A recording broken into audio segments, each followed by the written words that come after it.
Hello students, in this video we will continue further with mole concept. In the previous video we had started off with something called as stoichiometry.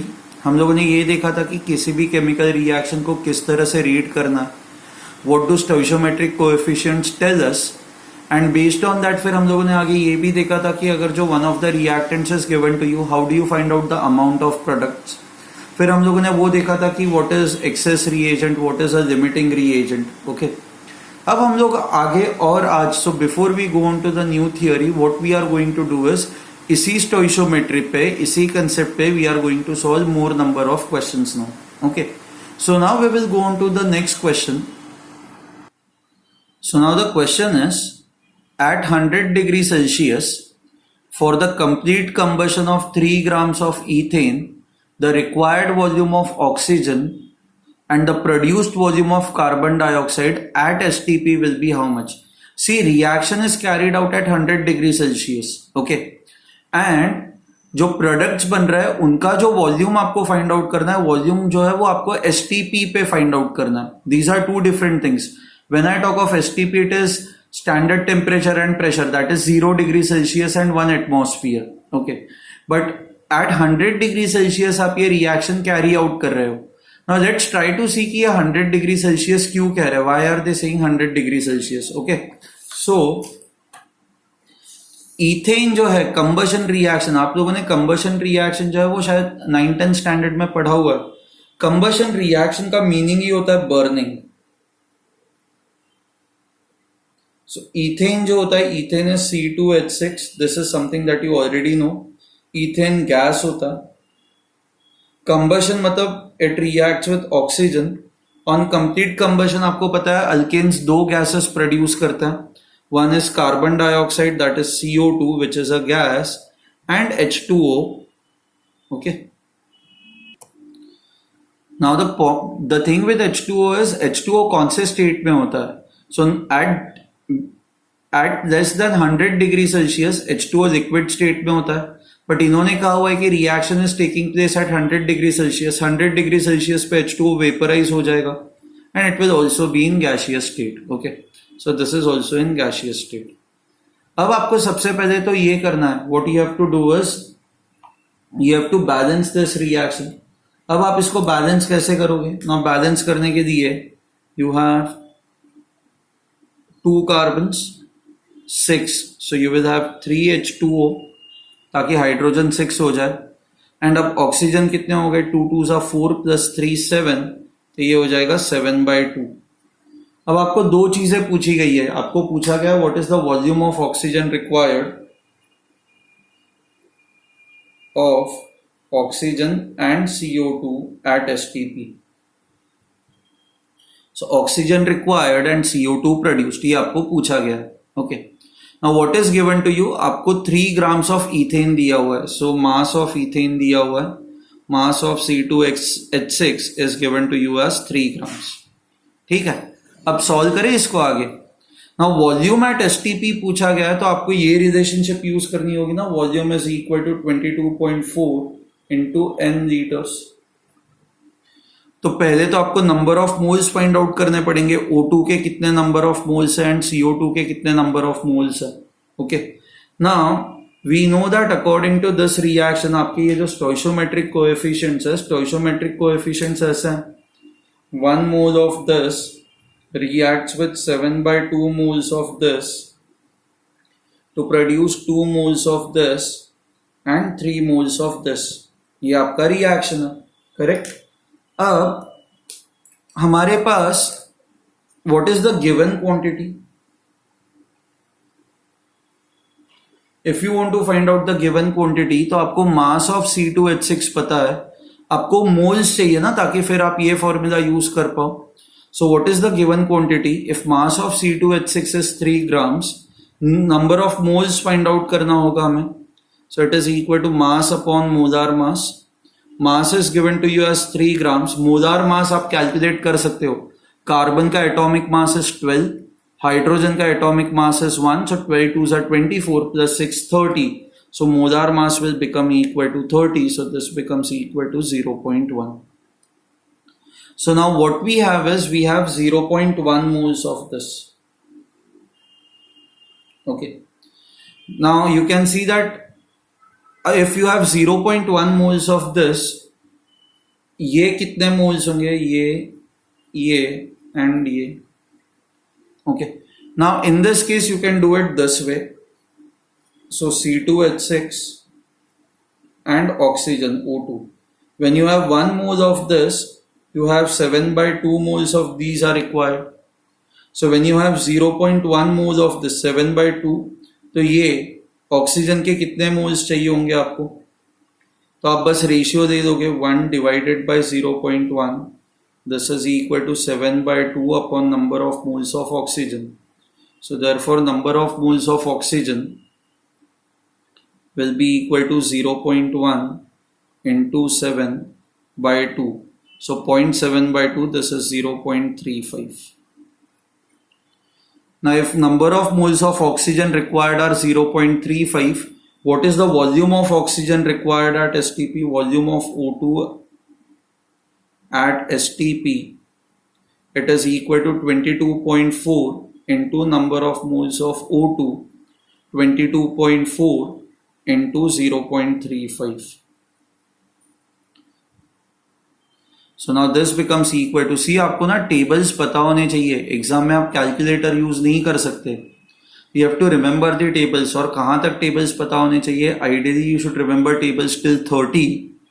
Okay, याद ना हो तो आप अभी से ही याद करना स्टार्ट करो. Exam is also a speed game. आपको चीजें आती होंगी, बट अगर जो आप स्पीड में क्वेश्चंस को सॉल्व नहीं कर पाओगे तो कोई मतलब नहीं होगा. एंड प्लस 35, 45, 55, 65 इनके जो टेबल्स है ये आपको पता होने चाहिए. सो जैसे 35 जो है, 35 4 सा जो होता है दैट इज 140, 0 ये 14 कैरी होगा यहाँ पे. 35 2 सा 70, 70 प्लस 14 84 कैरी 8 होगा. 35 2 सा 70, ये 7 8 आ जाएगा. अब 1 2 3 1 2 3, so this will become equal to 7.84 liters. Is this fine? So volume of oxygen at STP would be 7.84 liters. This is the volume of oxygen required. आप ना if you look at few numbers, ये तो कैसा है कि initially आपको समझाने के लिए I am doing this, but ये नंबर सिंपल है ना. आप 1 को 10 से डिवाइड करोगे तो 0.1 मिलेगा, तो सभी को 10 से डिवाइड कर दो. 7/2 is 3.5, उसको 10 से डिवाइड करोगे तो ये 0.35 आ जाएगा. 2 को 10 से डिवाइड करोगे तो ये 0.2 हो जाएगा. 3 को 10 से डिवाइड करोगे तो ये 0.3 हो जाएगा.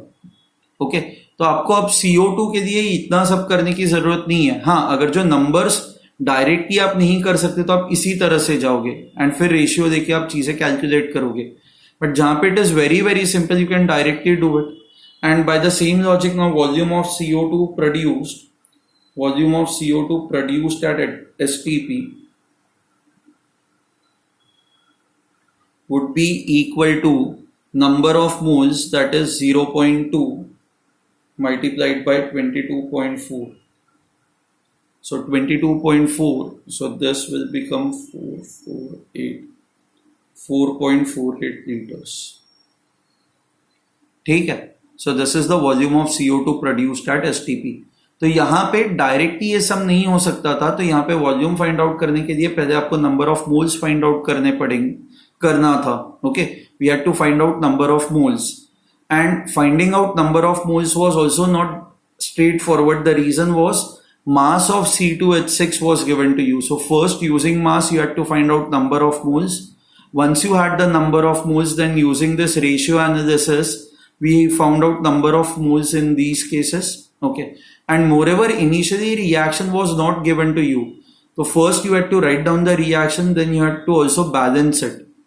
ये आया समझ में? तो ये सारी चीजें आपको करनी थी. So combustion reaction आप हमेशा याद रखो, आपको हमेशा ऑक्साइड्स मिलता है. तो जैसे कार्बन है तो कार्बन डाइऑक्साइड, एंड हाइड्रोजन का जो ऑक्साइड होता है that is H2O. Fine. Okay, we will go on to the next question now. Okay, similar question ही है. Okay, it is given to you that nitrogen reacts with hydrogen. So you have N2 reacts with H2 to form NH3. ये formation of ammonia वाला reaction है।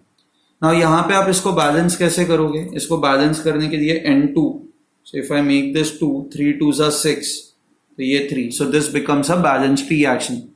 So now according to this reaction, 1 mole of N2 reacts with 3 moles of H2 to produce 2 moles of NH3. ये आपका reaction है। 1 mole of nitrogen reacts with 3 moles of hydrogen to produce 2 moles of NH3. ठीक है, fine. अब so at least आपके पास मोल ratios आ चुके हैं। Now question में क्या दिया हुआ है? मान लो क्वेश्चन में ऐसा दिया हुआ है, let's say 10 grams of hydrogen is given. Okay, 10 grams of hydrogen is given. Find volume of NH3 formed at STP. Volume of NH3 formed at STP. Okay, हाँ, आप ये मान के चल सकते हो कि नाइट्रोजन जो है वो आपके पास एक्सेस में है, मतलब excess quantity of nitrogen is available with us. Okay, now ये आपके मोल रेशियोज है, these are your mole ratios.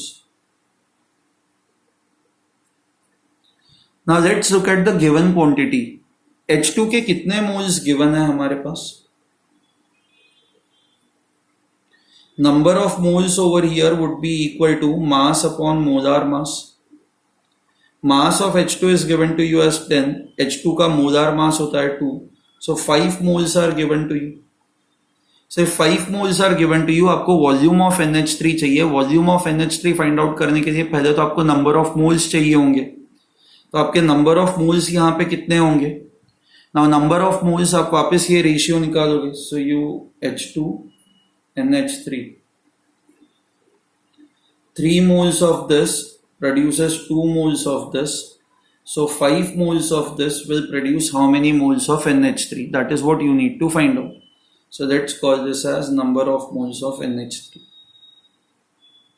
Okay, अब सीधा रेशियो दे देता है। So 3/5 is equal to 2 upon number of moles of NH3. So number of moles of NH3 is equal to 5 2s are 10/3. Now once you have number of moles of NH3, therefore volume of NH3 at STP कितना हो जाएगा? This is equal to 22.4 into 10/3. So this will become equal to 3 7s are 21, 14, 3 4s are 12, 4 6 into 10. So this will become equal to 74.6 liters. So this is the volume of NH3 formed in this case. ठीक है, अच्छा, now there is something that ideally you should know. कई बार ना ये यहाँ पे जैसे questions है कि आपको वॉल्यूम फाइंड आउट करना था STP पे, बट जरूरी नहीं ना कि हर बार ये लोग STP ही देंगे। So they will say you have 10 grams of hydrogen given, find the volume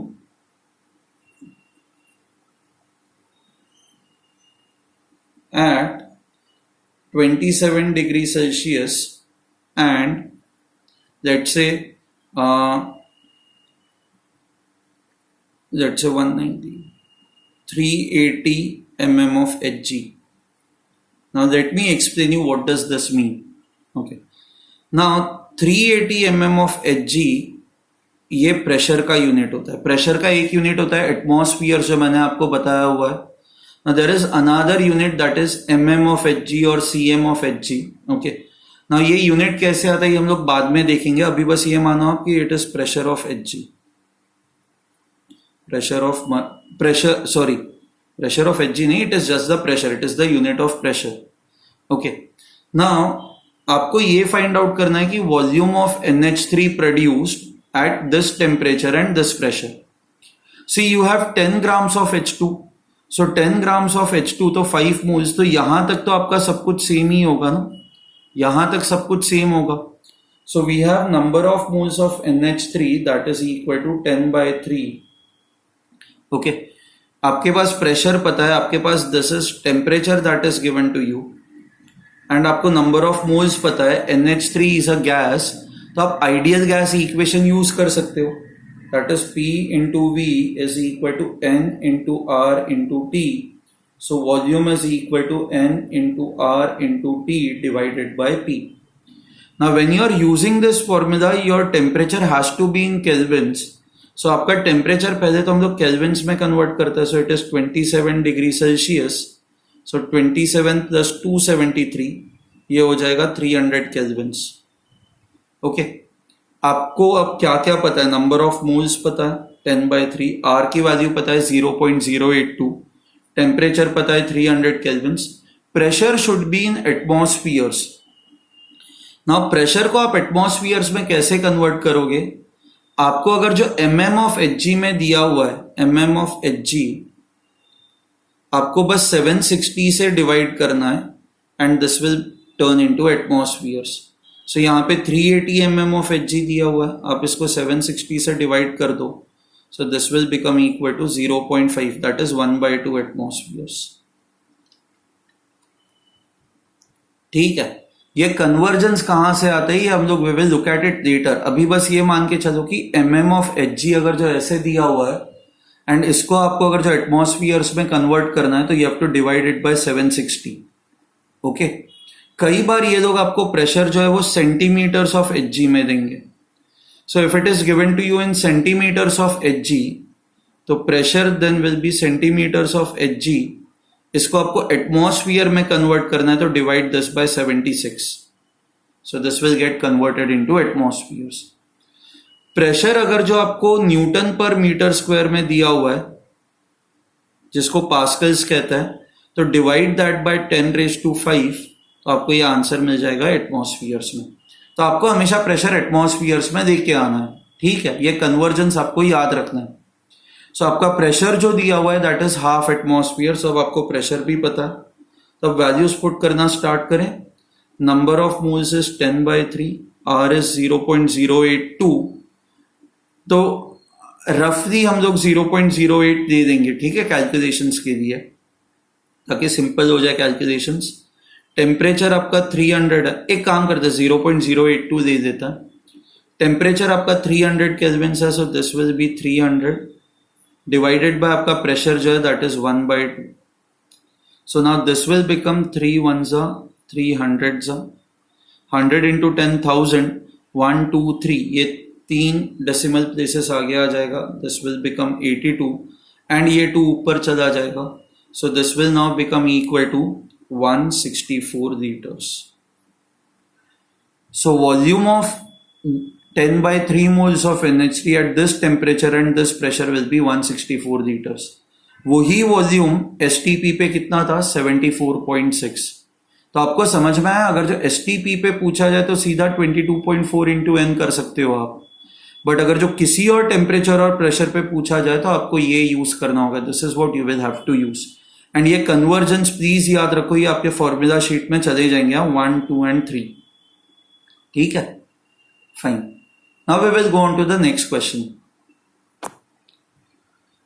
okay, now the next question is 10 moles of hydrogen is mixed with 8 moles of oxygen. You have to find out the moles of H2O produced. Now the reaction is this, right? ये हमने देखा था पहले भी reaction. 2H2 plus 1O2 will give you 2H2.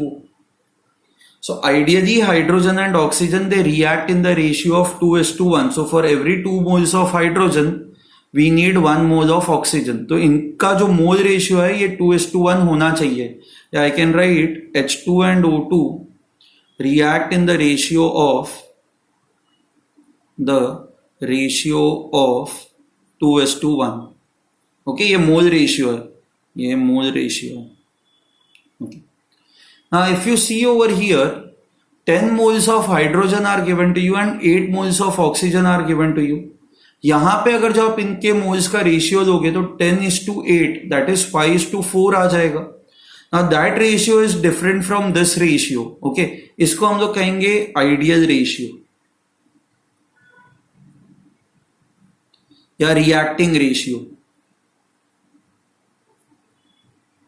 सो इस question में क्या दिया हुआ है कि जो गिवन रेशियो है, गिवन अमाउंट ऑफ जो हाइड्रोजन एंड ऑक्सीजन है और इनका जो रेशियो है, that given ratio is different from your reacting ratio. So in this question, you can write given ratio is different from reacting ratio. ये हर बार आपको एक बार क्वेश्चन में चेक करना होगा.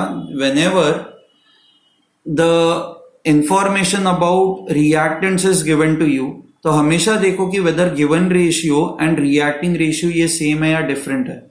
If the given ratio is different from reacting ratio, ऐसे case में one of the reagents or one of the reactants will be in excess quantity. So one of the reactants will be excess reagent,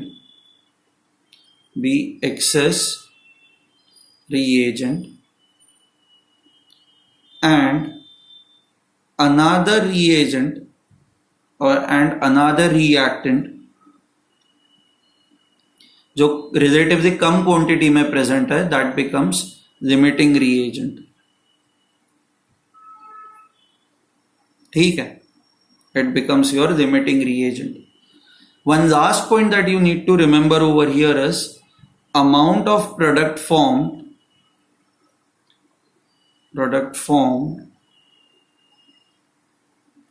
will depend on limiting reagent. आपको याद है previous lecture में मैंने चाय का example दिया था आपको, राइट? एंड वहां पे हमने कहा था जो कम क्वांटिटी में प्रेजेंट होता है वो हमेशा डिसाइड करता है कि आपका प्रोडक्ट कितना बनेगा. So amount of product form will always depend upon limiting reagent. So सबसे पहले तो आपको यह आइडेंटिफाई करना है कि out of the two reactants that are given to you, आपका एक्सेस रीएजेंट कौन सा है एंड आपका लिमिटिंग रीएजेंट कौन सा है. ये आपको फाइंड आउट करना है. हाँ, इसको फाइंड आउट करने का एक बहुत ही सिंपल सा तरीका होता है. ओके, इसको आप कैसे फाइंड आउट करते हो? सो पहले तो आप गिवन मोल्स लिखोगे. How many moles are given to you? Hydrogen के 10 मोल्स दिए हुए हैं एंड ऑक्सीजन के 8 मोल्स आपके पास दिए हुए हैं. ओके, उसके बाद आप नेक्स्ट चीज फाइंड आउट करोगे, that is given moles divided by stoichiometric coefficient.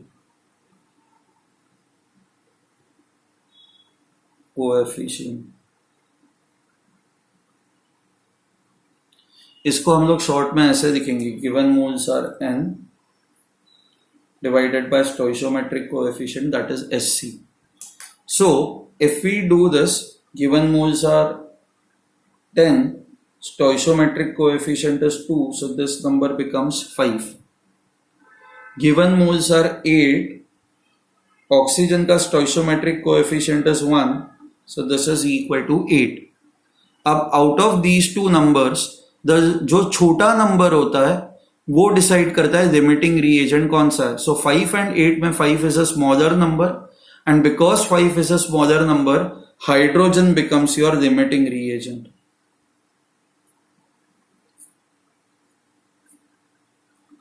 And because your hydrogen is a limiting reagent, ये जो दूसरा reagent होता है that will always be your excess reagent. So I hope आपको ये समझ में आए आपको कैसे limiting reagent find out करना है. पहले तो आपको reaction लिखनी है. रिएक्शन लिखने के बाद जो गिवन नंबर ऑफ मोल्स है आपको वो given number of moles find out लिख देना है. ओके, ये गिवन नंबर ऑफ मोल्स आपको हमेशा क्वेश्चन से मिलेंगे.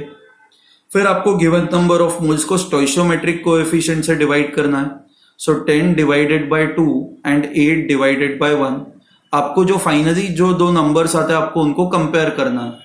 जो छोटा नंबर होता है that will always be your limiting reagent, and जहां पे बड़ा नंबर होता है that will always be your access reagent. अब आपका हाइड्रोजन जो है वो लिमिटिंग रिएजेंट है, तो हाइड्रोजन डिसाइड करेगा कि आपका प्रोडक्ट कितना फॉर्म होगा. Amount of product formed will always depend upon limiting reagent, right? So I will write therefore amount of water form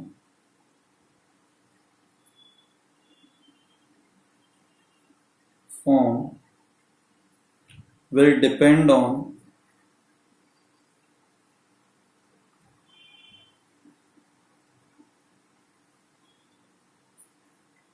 limiting reagent. It will depend on the limiting reagent, that is hydrogen. ठीक है, okay अब ये हम लोग आगे इसको कैसे करेंगे? It is very simple now. We know that 2 moles of hydrogen react with 1 mole of oxygen to produce 2 moles of water. Correct? So 2 moles of hydrogen produces 2 moles of water. तो आपके पास हाइड्रोजन के कितने moles है? So let me now write it this way. So this is H2, this is H2O. So H2 के 2 moles,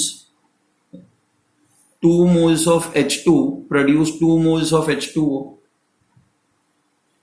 तो अगर जो आपके पास H2 के 10 moles है, मान लो if you have 10 moles of H2, तो H2O कितना बनेगा? आप वापस रेशियो दोगे, आइडियली ये तो देख के सीधा बता दोगे.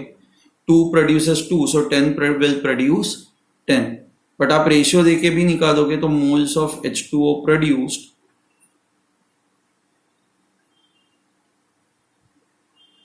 will be equal to 10. ठीक है. नाउ हमें ये भी पता है ऑक्सीजन जो है ये आपका एक्सेस रिएजेंट है. एक्सेस रिएजेंट है तो ये रिएक्शन के बाद बच जाएगा ना. It will some quantity will remain unreacted. तो अब मान लो कि हमें ये फाइंड आउट करना है कि ऑक्सीजन के जो 8 मोल्स है, 8 मोल्स में से कितने रिएक्ट करेंगे और कितने बच जाएंगे. तो ये हम लोग कैसे करेंगे? इसके लिए हम लोग हाइड्रोजन एंड ऑक्सीजन इसका एक टेबल बनाता. Okay, we know that 2 moles of hydrogen react with 1 mole of oxygen. So 2 moles of hydrogen react with 1 mole of oxygen. अब हमें ये पता है कि हाइड्रोजन जो है ये हमारा लिमिटिंग रिएजेंट है, तो हाइड्रोजन ही डिसाइड करेगा कि कितना ऑक्सीजन रिएक्ट होगा. सी हाइड्रोजन लिमिटिंग रिएजेंट है तो हाइड्रोजन पूरा रिएक्ट हो जाएगा, ऑक्सीजन पूरा रिएक्ट नहीं होगा ना, क्योंकि ऑक्सीजन ही आपका एक्सेस रिएजेंट है. तो hydrogen now will react completely. So हमें यह पता है कि 10 moles of hydrogen will react. How many moles of oxygen will react? So number of moles of oxygen reacting, number of moles of oxygen reacting, इसको हम लोग लिखते हैं NO2. This will be, how would you find this out? ये number of moles of oxygen reacting है तो आप सीधा रेशियो दे दोगे. So 2/10, this is equal to 1/N2.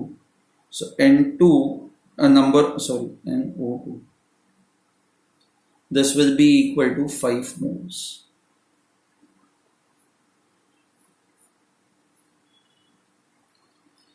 These are the number of moles of oxygen reacting. Okay, 5 moles will react. Therefore, number of moles of oxygen remaining कितना होगा?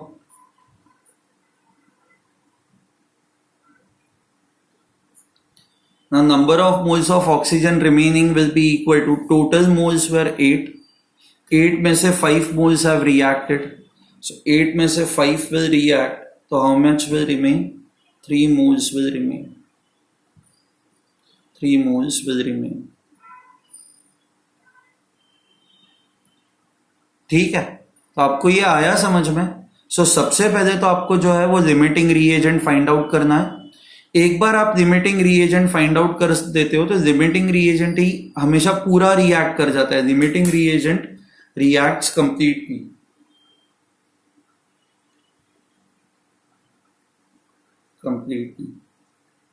ये जो access reagent होता है, एक्सेस रिएजेंट रिएक्ट्स पार्शियली, पूरा react नहीं करता.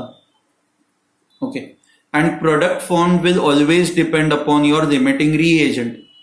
Access reagent भी कितना रिएक्ट करेगा will depend upon your limiting reagent, and कितना बच जाएगा ये आप कैलकुलेट कर सकते हो. इस रिएक्शन में भी ऐसा ही होगा. Total mass before the reaction and total mass after the reaction will remain same. Okay, ठीक है. जस्ट दैट फाइनली आपका अगर जो initial mixture before reaction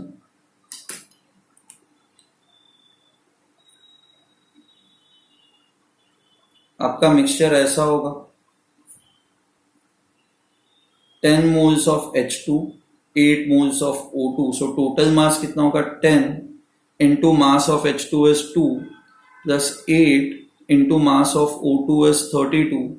So this will become equal to 20 plus 16, 256. So this will become equal to 276 grams. Acha, after reaction what will happen? After reaction, how much amount of water is produced? So moles of water produced is 10. So I can write 10 moles of H2O will be present in the container. And इसके अलावा there will be some unreacted oxygen. ना पूरा oxygen react नहीं हो रहा. So 3 moles are remaining unreacted. 3 moles remain unreacted. So 3 moles of O2 भी बच जाएंगे.